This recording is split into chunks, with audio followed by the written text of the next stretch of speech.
Ce projet podcast est une initiative de l'ASBL de Podcast Factory Org avec le sponsor de Transforma Bruxelles Innovation Playground et vous retrouvez tous les épisodes sur le site whatsyourstory.be.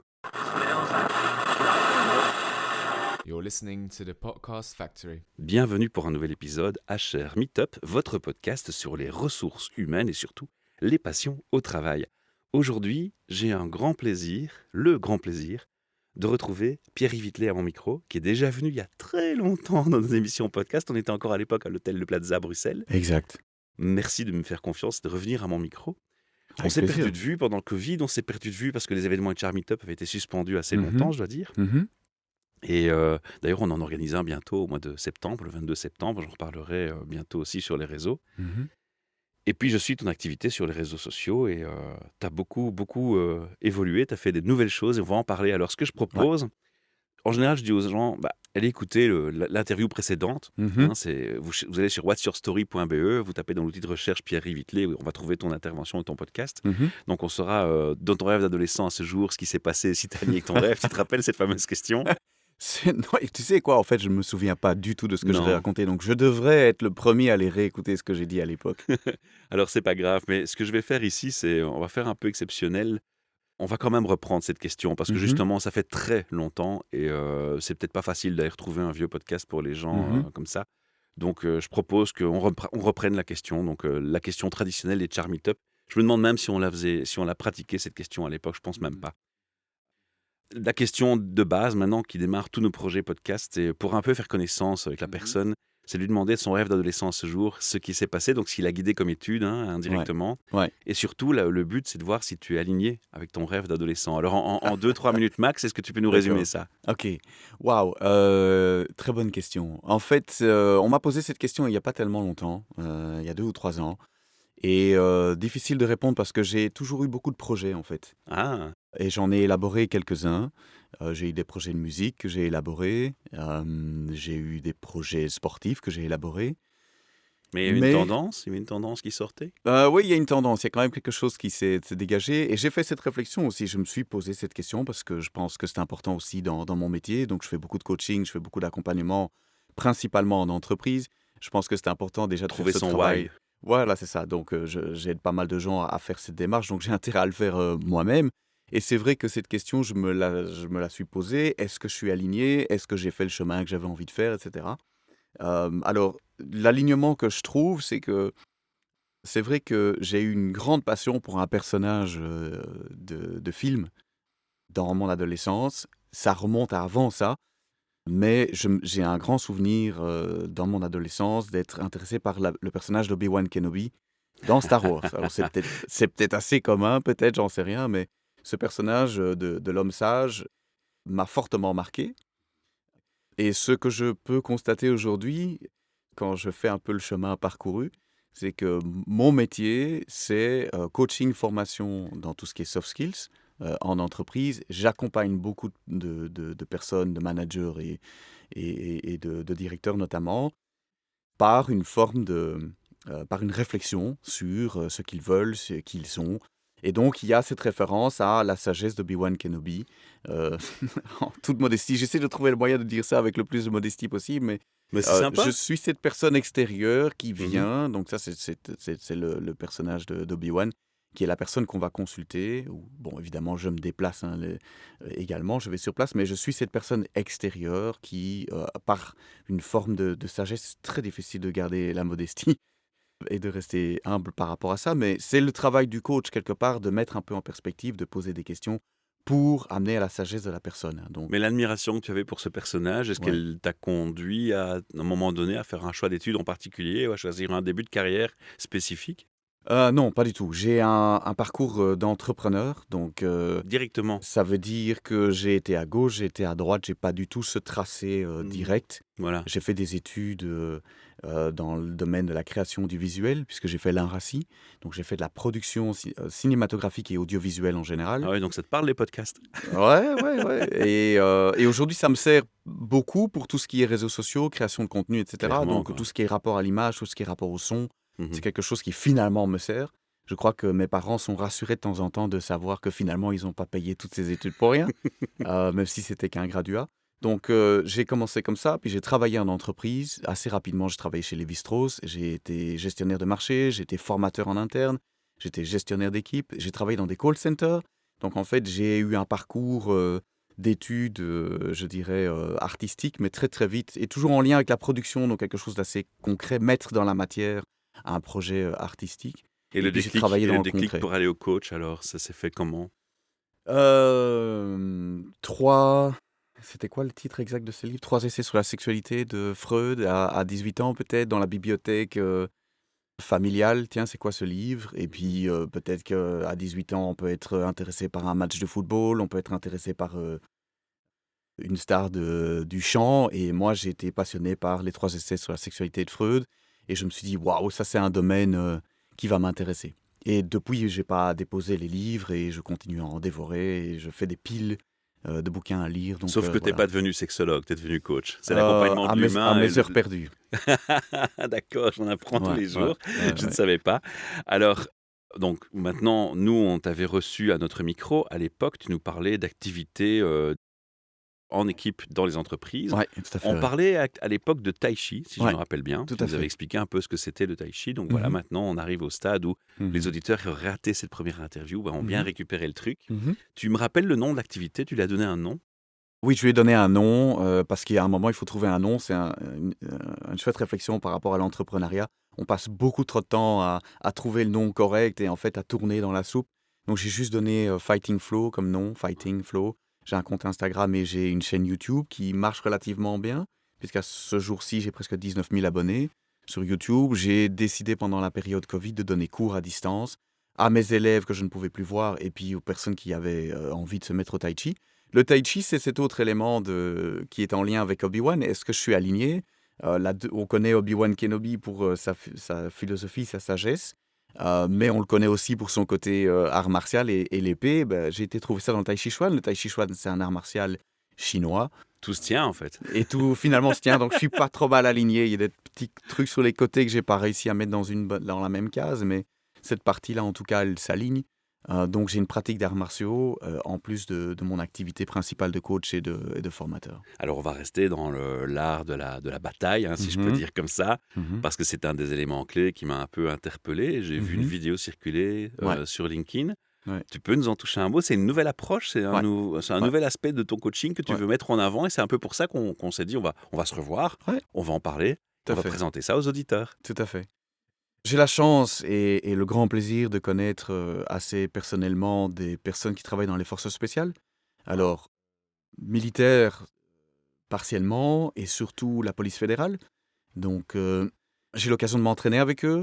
J'ai un aspect dans l'art martial assez porté santé, donc par exemple le Tai Chi Chuan, mais j'aime bien garder cet ancrage dans la réalité. Et donc, dans ces entraînements, j'ai l'opportunité de travailler, de m'entraîner avec une personne de l'escadron d'intervention de la police fédérale. Et les liens se font progressivement. Comment est-ce que on peut faire le lien entre le coaching, l'art martial et ces personnes des forces spéciales? Et donc, dans ce cadre-là, on a lancé un projet de prendre des personnes de l'entreprise et de les mettre en contact avec les gens de l'escadron d'intervention ou les forces spéciales en général et de voir ce qu'ils peuvent apprendre d'un autre domaine. Donc, de gens qui sont assez pointus dans leur domaine. Les forces spéciales, c'est un peu le top, hein, donc la Qu'est-ce qui sélection est t'intéresse? très, C'est très, la très rigueur difficile. alors? C'est la rigueur que tu veux amener en entreprise, c'est ça? Alors, ici, plus spécifiquement, on va se concentrer, ça c'est une nouvelle approche qu'on essaie de prendre, on va se concentrer sur la prise de décision sous stress. Donc il y a différents aspects qui sont intéressants dans les forces spéciales. Il y a la motivation, il y a le professionnalisme, il y a la gestion de stress. Mais si plus spécifiquement, on va s'orienter sur la prise de décision dans un domaine ou sous stress, donc dans un domaine complexe où les priorités changent. Donc ça, c'est un peu malheureusement le commun de tous les managers aujourd'hui. La société évolue de plus en plus vite, tout change extrêmement rapidement. Des incidents se passent, il faut les Les gérer. incidents, il faut pouvoir gérer. Est-ce qu'on va à gauche, est-ce qu'on va à droite? Il faut bouger vite. La vitesse d'exécution aujourd'hui est extraordinaire et elle est décuplée par les réseaux sociaux, la mondialisation, etc., la technologie. Et puis il n'y a pas que la réactivité, il y a anticipé, il y a le côté Ouais, agile de la voilà, chose qui va intéresser aussi le coach, tout à j'imagine. fait. Et donc moi, c'est ça, c'est une des choses qui m'intéresse dans les forces spéciales, c'est que plus spécifiquement l'escadron de la police fédérale, donc on n'est pas dans les forces spéciales militaires ici, on n'est pas dans la prise d'un territoire, on n'est pas dans un contexte de guerre, on est plutôt dans le contexte d'aider des personnes, hein, puisque c'est ce que la police fédérale fait en grande partie, c'est la protection, où ils sont connus pour la prise d'otages, hein, notamment. Et donc, c'est sauver des gens. Avec le côté négociation aussi. Avec le côté négociation aussi, et prendre des décisions qui ont des conséquences graves, vie ou mort. Et l'intention ici, c'est d'essayer de sauver un maximum l'intégrité des personnes impliquées, que ce soit la personne prise en otage, même le preneur d'otage, et évidemment les personnes à gauche et à droite dans l'équipe de la police fédérale. Donc, comment sauver un maximum de personnes sous stress, prendre des décisions qui seront les plus pertinentes possibles. Alors avant de passer au comment ça se passe dans la pratique, parce que maintenant c'est ce qui va intéresser nos auditeurs, c'est de comprendre, tiens, comment est-ce qu'on met ça en pratique. Moi, il y a une question qui m'interpelle beaucoup, c'est, je trouve ça intelligent, hein, très pertinent, mais ça ne m'étonne pas du tout de toi dans les échanges qu'on a eu ensemble, je suis vraiment pas étonné. Par contre, je me dis, mais comment est-ce qu'on fait cette magie sans dévoiler les secrets de maison pour que tout le monde voit là-dedans un win-win? Parce que qu'est-ce qu'ils ont à gagner, les forces spéciales, à se déplacer en entreprise et à se déplacer pas avec toi? Comment ça se passe? Ouais. Oui, en fait, on va arriver dans le comment directement, de toute façon. Oui, hein. tout à fait. Ben, concrètement, on a fait un événement test l'année passée. On va à l'extérieur. Donc ça, c'est aussi important par rapport à la crise Covid. On s'est rendu compte, forcément, avec la mise en place du télétravail, ce qui est une bonne chose pour beaucoup de personnes, les gens ne se voient plus et on reste beaucoup trop assis devant l'ordinateur. Donc une des choses qu'on fait, c'est qu'on met les gens en extérieur, donc en nature. Ça, c'est pas mal aussi. C'est pas mauvais pour la santé non plus. Voilà, ça peut pas être mauvais. Les personnes se retrouvent d'une équipe, donc on essaie de les ressouder aussi, de les remettre ensemble, pas que autour d'un café, mais aussi à l'extérieur. Donc c'est Et ils plutôt ont le une mode mission- team spirit, pardon de t'interrompre, team Ouais. event quoi. C'est un peu un team event. Alors ça, c'est la formule actuelle. Il y a plein de variantes. développements et de variantes possibles. Mais la formule actuelle, c'est on prend les gens, on les met dehors. On met l'équipe ensemble dehors, on leur donne une mission. Et cette mission, ça pourrait être, pas dans notre contexte évidemment, mais le principe de mettre une équipe avec une mission en extérieur, hors de son contexte de travail, c'est pour voir un petit peu comment les individus vont réagir face aux défis qu'on leur donne. Et ça pourrait être, voilà, vous devez faire des sushis, voilà les ingrédients, comment est-ce que les personnes se comportent, vous devez construire un pont en spaghetti, comment est-ce que les individus se Mais ici, comportent. ça va ressembler plus à un jeu de scout, un Voilà. peu avec un otage, et il faut le Voilà, libérer ou un truc voilà, comme ça, c'est si j'ai Et bien donc, compris. on a différents scénarios qui sont relativement réalistes par rapport au contexte des forces spéciales. Les managers, l'équipe est encadrée par des gens des unités spéciales. Et donc, c'est l'occasion de travailler en équipe, de se tester, de voir comment on réagit sous pression De mieux évidemment. se connaître Donc, au final. de mieux se connaître et de rencontrer des personnes qui font un métier qui est quand même assez spécifique et d'apprendre d'un autre contexte. Ça, c'est l'idée. Donc, on est en extérieur, l'équipe reçoit une mission. C'est accessible à tout le monde, donc vous Homme, pouvez femme, même y a être... pas de genre, Voilà, exactement. Vous pouvez aussi être à mobilité réduite. C'est la mission de l'équipe de prendre ça en considération. Donc, on n'est pas du tout dans le côté sportif, extrême, etc. C'est pas du tout ça. Ce qui prime ici, c'est la manière dont l'équipe va interagir pour pouvoir résoudre un problème. Ici, qui a une connotation force spéciale, ici, libération d'otages ou retrouver quelqu'un qui a été perdu et qui est poursuivi, par exemple. Donc, ça, Avec c'est une juste notion pour donner. d'urgence toujours et de délai Avec à respecter pour exactement. apprendre dans la stress, quoi. Exactement, voilà. Donc, la notion de stress par rapport ce que ça donne par rapport à la prise de décision. J'imagine que quand tu rencontres le DRH ou le patron, le manager qui va organiser cet event avec toi, tu lui expliques le contexte, donc c'est bien perçu par l'équipe avant de s'y rendre, comment ça va se passer Ouais. et ce qu'ils vont faire. Ouais. Est-ce que tu sais, il y a toujours ce côté résistance au changement, résistance aux choses qu'on ne connaît pas. Ouais. C'est quoi les points qui reviennent quand tu as devant toi une équipe qui n'est pas forcément d'office convaincue tout de suite? Ouais. Je pense ici assez spécifiquement à une équipe avec qui on discute pour mettre ça en place. Ce sont des gens qui travaillent déjà dans l'urgence. Ah ouais. Donc ils se disent encore du stress en plus peut-être. Non, en fait, l'idée, c'est que ce sont des gens qui travaillent dans l'urgence. C'est un dispatching qui gère des appels urgents. Ouais. Genre le 101, etc. Voilà, je reste discret par rapport aux clients, mais l'idée, c'est que ce sont déjà des gens qui travaillent dans l'urgence. Ouais, donc et c'est déjà une illustration, quoi. Ce que Et je veux dire. ils se disent, nous, on connaît déjà. Ouais. On n'a pas grand-chose à apprendre. On connaît déjà, on vit déjà sous le stress. Donc, qu'est-ce que vous allez nous apprendre? Et donc là, c'est cet élément force spéciale qui va être l'élément qui va permettre, qui va leur faire faire, qui va leur faire dire, OK, on a quand même encore quelque chose à apprendre. C'est ça, quoi. On Ouais. est déjà à un niveau élevé, on gère déjà de l'urgence, on gère déjà des situations de vie et de mort. Mais on peut s'améliorer. Voilà, il y a quand même encore des gens dont on peut apprendre quelque chose. Et pour une entreprise lambda qui est moins dans les notions d'urgence, Mhm, un opérateur télécom, une Mhm. entreprise d'assurance, mhm, ça leur parlerait quand même? mhm. Moi, je pense que tout le monde est sous stress aujourd'hui. Il y a une... Ça, c'est clair. voilà. On est... Le nombre de burn-out, malheureusement, illustre le phénomène. Voilà. Et je pense qu'il faut pouvoir relativiser aussi. Ouais. Ça, c'est une des choses. Il faut... Et ici, ce qu'on tend à faire, c'est d'essayer de donner des clés de lecture et des outils de lecture qui permettent de dire je suis sous stress pour diverses raisons. Comment est-ce que je peux prendre la meilleure des décisions possibles? Et si je trouve que j'ai du stress, qu'est-ce que je dois penser de ces personnes-là qui vivent une situation, par exemple, pas nécessairement au quotidien quand même, mais plusieurs fois sur l'année? La prise de décision, c'est est-ce qu'on rentre, est-ce qu'on ne rentre pas? Si on rentre, peut-être que le preneur d'otage va tuer la personne. Donc il y a vraiment il y a des enjeux qui sont très élevés. Si moi j'estime que je suis sous stress, qu'est-ce que je peux apprendre de ces personnes qui vivent des stress encore plus intenses? Et donc on essaie de rendre ça aussi abordable pour que tout un chacun puisse se dire ah ben là j'ai quelque chose à apprendre. Ouais, Là je peux mettre ça en que les place. réflexions se fassent, quoi. Je peux mettre ça en place et ça va m'aider. Ça c'est l'idée. Alors moi, mon expérience de vie m'a montré par plusieurs situations que l'humain a tendance à regarder, comme on dit, la poutre dans l'œil du voisin et pas dans le Mhm, sien, tu vois? On peut mhm, regarder l'autre mhm, et se regarder moins soi. mhm, Or, un changement, une évolution, elle commence par soi. mhm. C'est pas un phénomène qui va justement un peu pousser les gens à plus s'observer eux-mêmes dans ces situations? C'est pas ça la force de ces événements, quelque part? Euh, c'est l'objectif de la plupart de ces interventions qu'on réalise, moi, mes collègues, c'est de mettre l'équipe dans une situation où elle va pouvoir se rendre compte, en dehors de son contexte, de ce qu'elle fait bien, je parle de l'équipe, Mais de ce qu'elle fait individuellement moins et en bien, groupe. et individuellement. Ouais, Voilà. ouais. Et il faut pour ça sortir les gens de leur contexte. Ouais. Parce que forcément, quand on est dans l'environnement qu'on connaît, c'est la routine, on sait que ça fonctionne, etc. Et puis, on est un peu le king chez soi. Et donc, quand on met la personne hors de son contexte à ce moment-là, elle révèle en fait comment elle fonctionne. Parce que la manière dont on fait une chose, c'est la manière dont on fait toutes les choses. Donc, même, comme je le disais tout à l'heure, faire des sushis, ben, vous allez voir toutes les dynamiques humaines se mettre en place. Et c'est quelque part, il faut désarmer l'individu pour qu'il ait envie de changer, pour qu'il se rende compte qu'il doit changer quelque chose, il faut le désarmer. S'il est dans son contexte, il ne bouge pas, il se protège.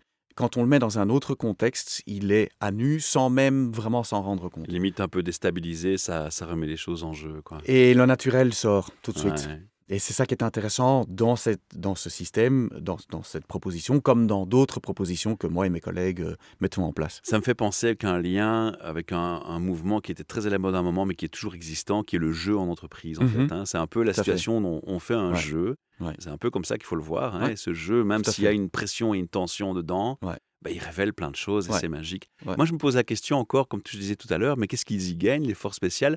Est-ce que c'est effectivement, comme je l'imagine, le fait de montrer aussi leur savoir-faire, leur expertise et Mhm. leur visibilité, Mhm. et quelque part de se dire, bah, si le citoyen dans les entreprises est témoin de comment on bosse, ils peuvent aussi à un moment donné nous être un atout dans une situation de crise? Ou est-ce qu'il y a un autre win?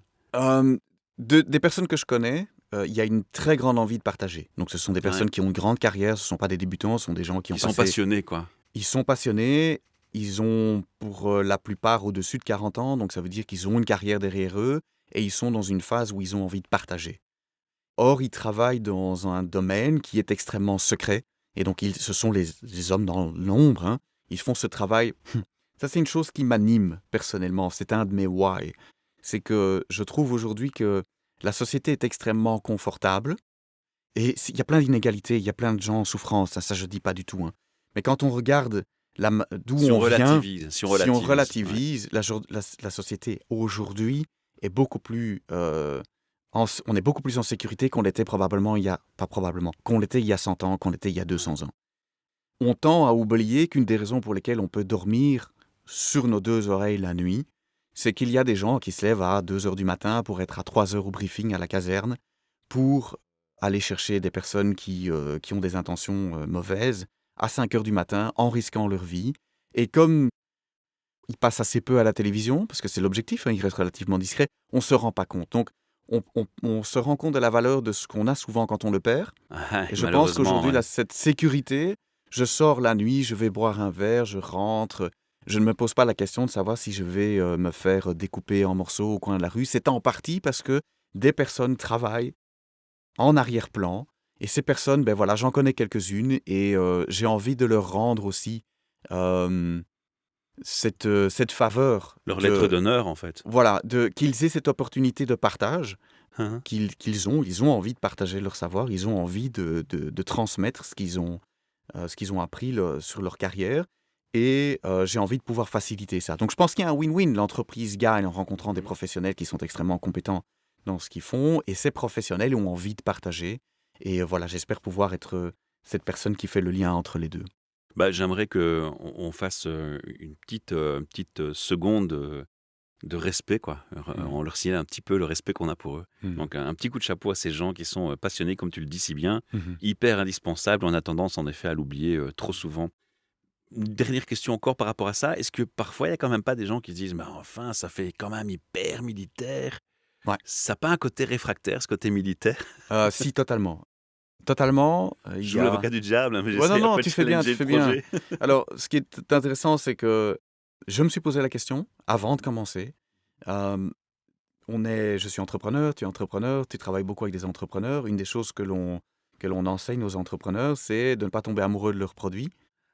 Raté, C'est foutu, c'est j'allais te le foutu. dire, je le sens. J'adore ce que je fais, j'adore les gens avec qui je collabore, j'adore T'as vu ce que j'ai mis mon sur produit. LinkedIn, hein, chasseur de passion, je t'aurais pas invité autrement. Hein. Ouais, voilà. Donc ça, c'est une des graves. Et donc, ce que j'ai essayé de faire avec l'âge, 47 ans, Ça va, t'es on jeune. commence à avoir, exactement, on commence à avoir un petit peu de recul. Je me suis sérieusement posé cette question. Est-ce que d'autres personnes que moi peuvent être sensibles? Est-ce que ça, à cette démarche, est-ce que ça peut être réfractaire pour beaucoup? Je pense que c'est réfractaire pour beaucoup. Il y a ce côté dépassé. Et c'est pour ça que je faisais ce point juste avant. Oh, c'est dépassé. Les hommes en armes, Ouais, mais n'empêche, qu'est-ce qui se passe c'est si tu les dépassé. enlèves, quoi. Ouais, voilà, c'est Voilà. ça. Une des raisons pour lesquelles on peut se permettre de dire que c'est dépassé, c'est parce que ils font ce travail dans l'ombre, le soir, la nuit, et on n'est pas besoin de le voir. Le jour où ils disparaissent, et ça a été testé aux États-Unis, hein, oui, defund the police, hein, on va arrêter la police et il n'y a pas besoin, tout ça. Et puis on voit malheureusement la nature humaine Reprendre le dessus. reprendre le dessus. Et donc, ce sont des gens qui ont, ils ont quelque chose d'extrêmement important, un rôle extrêmement important qu'ils assument. Et on a cette capacité de dire, pour répondre à ta question, oui, mais on n'a pas besoin de ça. C'est un peu du passé. Et je trouve ça dommage. Alors, peut-être que c'est réfractaire, je trouve ça tout à fait compréhensible. Mais je crois qu'il faut le vivre Euh, pour vraiment juger, quoi. Je pense qu'il faut le vivre. Peut-être que ce que je peux dire, c'est que ce sont des gens extrêmement gentils, extrêmement paisibles, de ceux que je connais en tout cas, Mais de la vidéo que j'ai extrêmement vue, attentionnés. je vais être honnête Ouais, avec toi, c'est le sentiment que j'ai eu. ouais, On voyait que c'était mouvementé, actif. ouais, Quand il y a un bon jingle, on mettra ouais, peut-être la vidéo dans ouais, l'article du podcast. ouais, Mais moi, observateur un peu des humains qui sont sur l'image, ouais, j'avais l'impression que c'était quand même assez. ouais.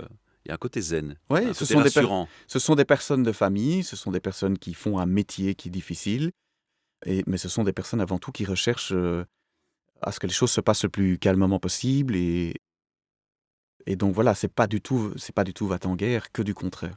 Pour revenir à l'entreprise, comment ça se passe dans la pratique quand tu viens, tu fais une activité comme celle-là? Mhm. Est-ce qu'elle est vouée à être répétée? Est-ce qu'elle est vouée avec un suivi? Est-ce que c'est un one shot? Ouais, Comment tu vois les choses dans ouais, l'idéal par rapport à ce parce que tu débutes ce projet, ouais. tu le mets en pratique depuis quoi? Tu as fait quoi comme expérience, comme quantité d'essais? Alors ici, on a eu un événement test l'année passée. Moi, je m'entraîne et je les connais depuis plusieurs années. Et au quotidien, je travaille sur des programmes de leadership, donc dans des grandes institutions, D'accord. Commission européenne. Je travaille Mmh. beaucoup avec la STIB. Je travaille avec différentes banques. Donc, c'est mon métier au quotidien de faire du coaching et de la formation. Ici, la manière dont... Et on ne travaille quasiment plus, quand je dis on, moi et mes collègues, on ne travaille quasiment plus du tout en one shot. Et ça, c'est quelque chose que j'espérais en début de carrière, parce qu'on commence une carrière de coach avec beaucoup de one shot. Et puis, j'ai cette chance aujourd'hui d'accompagner des départements ou des entreprises dans la transformation sur parfois plusieurs années. Et donc, on travaille quasiment plus en one shot.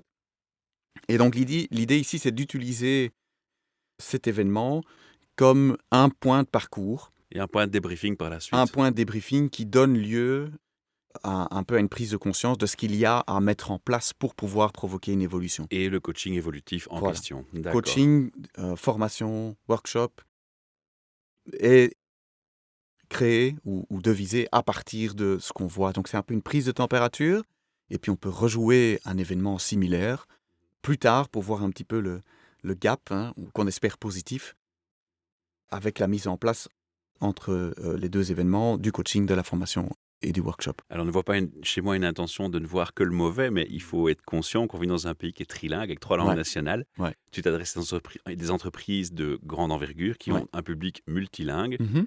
Il faut reconnaître que c'est quand même une difficulté qui va s'ajouter, parce que travailler en cohésion, on a déjà entendu parler de ces événements, ces crises où, Ouais. parce qu'il y a une mauvaise communication, il y a un problème de langue, ça peut Ouais. tourner en catastrophe. Ouais. C'est aussi une belle leçon, finalement. Comment tu gères cet aspect linguistique dans les team events de ce type? Ouais. Alors, l'équipe de coaching, mes collègues, sont bilingues et on est soit néerlandophone, soit francophone et on travaille toujours en tandem. Donc il y a toujours, et dans le cadre d'un accompagnement d'une équipe qui est bilingue, on a un coach néerlandophone et un coach francophone. On se débrouille, voire on est bilingue dans les deux langues. Et il en va de même pour les personnes des forces spéciales qui ont des compétences en langue. C'est obligatoire, notamment à la police fédérale, d'avoir, et surtout à ce niveau-là, une compétence Bilingue. suffisante de bilingue dans les deux Voire langues. trilingue. Et c'est trilingue l'allemand, aussi, évidemment, anglais. Moi, j'ai beaucoup travaillé en anglais dans ma carrière. Donc ça, Et l'allemand, non? c'est tout à fait. Non, ça, allemand, pas encore. Pas encore. C'est dommage Encore. un peu. C'est Ouais. un pays national avec 3 langues nationales, mais bon, on va pas polémiquer là-dessus. Ouais. Il faudra reste plus peut-être que l'allemand. changer ça. Pardon? Il reste plus que l'allemand. Ouais, c'est ça, il faudrait bien l'inclure à un moment donné. Ok, super. Est-ce qu'on a abordé un peu tout le sujet de ces événements que tu organises? Est-ce que tu auras un point que tu aurais encore voulu mettre en avant, peut-être? Je voudrais Je juste crois qu'on a bien peut-être... compris un peu comment Ouais. ça se passe, mais bon, Ouais, je voudrais ouais, que ouais, tu ouais. puisses dire tout ce qui te passe par la tête Oui, sur tout à ça. fait. Je vais insister sur le fait que c'est pas du tout physique. Ouais. Donc, on a malheureusement été exposé à ce concept des forces spéciales via des émissions télévisées ou des films où on voit en fait des gens qui sont très Robocop et Il faut pas faire qui ont 50 des pompes chaque compétences. matin pour y aller. Voilà, absolument pas. Ici, c'est du travail d'équipe et du travail d'intelligence. Donc, on n'est pas du tout... Forcément, on est à l'extérieur, donc il y a un peu de marche, c'est sûr. Mais quand bien même, comme je le disais, si dans une équipe, il y a quelqu'un qui est à mobilité réduite, c'est pas grave. Il y a un rôle pour cette personne où elle est accompagnée par son équipe. Donc ça fait partie d'eux. Et vraiment, l'intérêt premier, c'est de mobiliser l'intelligence collective de l'équipe à résoudre des problèmes sous stress. C'est ça qu'on fait. Pas du tout l'aspect physique. Ça, c'est tout à fait autre chose. Et d'ailleurs, eux-mêmes, je parle donc de ces personnes des forces spéciales, bien sûr, se sont maintenus pour la plupart en bonne santé, parce que forcément, ils se déplacent avec 20 kilos de matériel sous le dos, ils montent aux échelles, etc. Mais ce n'est pas ce qu'ils ont envie de transmettre. Ce qu'ils ont envie de transmettre et ce qu'ils transmettent, c'est comment est-ce qu'en équipe, on peut résoudre des défis dans des situations changeantes, rapidement, pour le bien-être d'autrui, et notamment des personnes qu'on essaye de sauver. Donc ça, c'est vraiment l'aspect, il est là. Créativité, travail d'équipe, communication. C'est pas du tout un aspect sportif. Ça, c'est autre chose. Ça, je le fais en dehors pour mon bien-être, dans mes cours de tai chi. Là, on travaille sur la santé, on travaille sur le sport, mais c'est pas du tout le contexte ici. Quand on a échangé, on avait mentionné hors micro, que tu avais 3 gros piliers d'activité. Donc, Ouais. il y avait le tai chi, le coaching en entreprise, Ouais. les exercices ici avec les forces spéciales. Est-ce qu'il y a Ouais. autre chose aussi que tu fais? Oui, mais ça... Il faudrait faire un nouveau podcast, Il faudrait refaire un mais podcast. rapidement, en quelques mots. Oui, rapidement, en quelques mots. Ma femme et moi, on a créé il y a 5 ans une ASBL, une ferme pédagogique. Donc ça a commencé comme un centre d'équithérapie. Merci d'en parler, parce que ça me touche beaucoup. Voilà. Et je trouve que c'est en plus en lien aussi, Ouais. parce que l'équithérapie devrait être amenée, je trouve, plus souvent en entreprise. Ouais, tout à fait. Et on commence les team building également. Donc ça, c'est une... Tout est en lien, encore une fois. Voilà, ça c'est un aspect qui est plus récent. Donc la ferme se situe à La Hulpe. On a une 50aine d'animaux à peu près. On a beaucoup de personnel, beaucoup de gens qui travaillent dans cette ASBL. C'est quelque chose qui nous a un petit peu dépassé parce que assez rapidement, en fait, la Il y avait un reconnexion à la intérêt, quoi. nature, voilà, la reconnexion à la nature, le besoin de reprendre contact avec l'animal, la nature, la simplicité, ça nous a un peu pris par surprise. Et donc aujourd'hui, on accueille, on est là où on enregistre le podcast. Maintenant, on est en pleine période de vacances. Donc le lieu est pris d'assaut par les enfants. Je garde le langage du précédent projet. Et donc ici, il y a plusieurs dizaines d'enfants sur place qui redécouvrent ce qu'est une poule, ce qu'est un poney, comment on en prend soin avant tout. Ça, c'est un point très important de la SBL, c'est de ne pas être un consommateur, mais d'être quelqu'un qui contribue. Et donc, je suis content de faire ce podcast ici chez Transforma, où on vient de voir les ruches, où on vient de voir ce contact Ils ont un green avec la label, donc nature. c'est un peu logique. Hein, Voilà, ouais. on est dans cette même démarche de refaire un lien avec la nature, avec compréhension et respect. On n'est pas consommateur, on n'a pas payé pour monter sur un cheval. On vient pour redécouvrir c'est quoi un cheval, un poney, une poule, pour en prendre soin et jouer sa part dans cette prise de conscience de cette connectivité qu'on a avec la nature qui est essentielle. Le terme équithérapie, en général, est utilisé pour expliquer qu'on peut faire de la thérapie des Ouais. personnes, Mhm. parce qu'au contact de l'animal et notamment des chevaux, Ouais. on peut se guérir de beaucoup de choses. Ouais. C'est aussi comme ça qu'on peut Ouais. le lire. Hein. On est bien dans ce secteur-là aussi. Je vais devoir faire un lien entre tout, je vais essayer. Hier, on avait des poneys qui étaient sortis d'une clôture, on devait les ramener, mais c'est trop amusant d'être dans la prairie où on ne peut pas être, donc très très difficile de recanaliser les poneys. Et ce qui est très intéressant, c'est qu'il faut pouvoir détecter dans quoi l'animal se trouve pour pouvoir lui envoyer le message correct, La bonne que réponse. maintenant, il va falloir retourner vers Les enclos ou sa les place. enclos ou sa place ou l'autre prairie. Et tout est visible pour un cheval, un poney, dans la posture, la manière dont on se déplace, même à 50 mètres. L'animal voit l'émotion, l'énergie, la posture dans laquelle on se trouve, et il va se comporter en fonction de ça. Et donc c'était un défi assez extraordinaire, et le lien que je fais, c'est que dans les arts martiaux, c'est la même chose. On parle beaucoup de self-défense, on parle beaucoup de connaissance de soi, et en fait, le meilleur aspect de la self-défense, c'est de comprendre son environnement, de comprendre comment on se sent et de comprendre les intentions des personnes autour de soi. Et donc, il y a une connaissance de soi, une connaissance de son physique. La et morphopsychologie compte, Voilà. tous les détails comptent. Voilà, et de détecter le regard, la posture des personnes autour de soi. Ça, c'est la règle numéro 1 de la self-défense. Même chose ici avec les poneys. C'est qui faisaient la récréation dans la prairie d'à côté. Ils savent. Et donc, ce chemin, il se fait à travers à la SBL. Et pour des plus petits, parce qu'on ne fait pas que de la thérapie, on fait aussi de l'aspect, je dirais, récréatif. Donc, en stage de vacances, les enfants viennent pour simplement C'est vivre déjà les cette expérience de sensibiliser au ferme. plus tôt, quoi. Hein, donc c'est Exactement. intelligent aussi, quoi. Exactement. Et là, ils apprennent à, si je me comporte comme ceci, si je suis dans cette énergie-là, si je suis dans cette émotion-là, le poney va se comporter de cette manière-là, donc je dois apprendre à faire ce lien. J'ai envie Et de me dire un mot connaître. de conclusion qui est Mhm.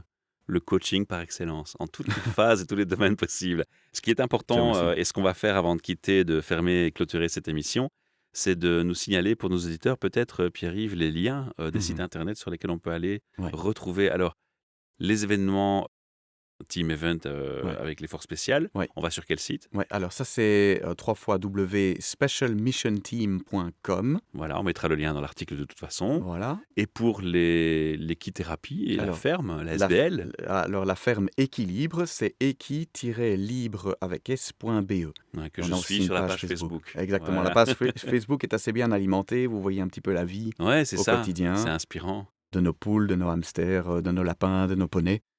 Donc ça, c'est une tranche de nature à disposition. Ouais, il va falloir que je passe un jour par là. Tu es le bienvenu. Tu es le bienvenu. En tout cas, moi, je te remercie pour la confiance que tu m'octroies à nouveau, pour ce partage et cette passion qu'on sent vraiment bien chez toi. Je crois Mhm. on n'a pas à être convaincu, on est convaincu d'office quand on t'écoute sur la passion de ton métier du coaching et on le voit hein, dans tout ce que Mhm. tu mets en place pour le mettre en pratique Mhm. et amener l'individu à évoluer, à Mhm. l'accompagner. Je crois que c'est le bon terme. Alors, on invite aussi les auditeurs qui le souhaiteraient à venir partager leur passion, leur thème RH au micro avec moi s'ils le veulent. Ils peuvent aller sur le site de podcastfactory.org et dans la page contact, il y a un formulaire. Envoyez-moi votre demande et j'aurai le plaisir de vous recevoir ici chez Transforma, dans un lieu avec un green label, comme on l'a dit, mais aussi inspirant et super sympa. Merci, à très bientôt. Merci à toi, Michel. Au revoir. Au revoir. You're listening to the Podcast Factory. Ce projet podcast est une initiative de l'ASBL de Podcast Factory Org avec le sponsor de Transforma Bruxelles Innovation Playground et vous retrouvez tous les épisodes sur le site whatsyourstory.be.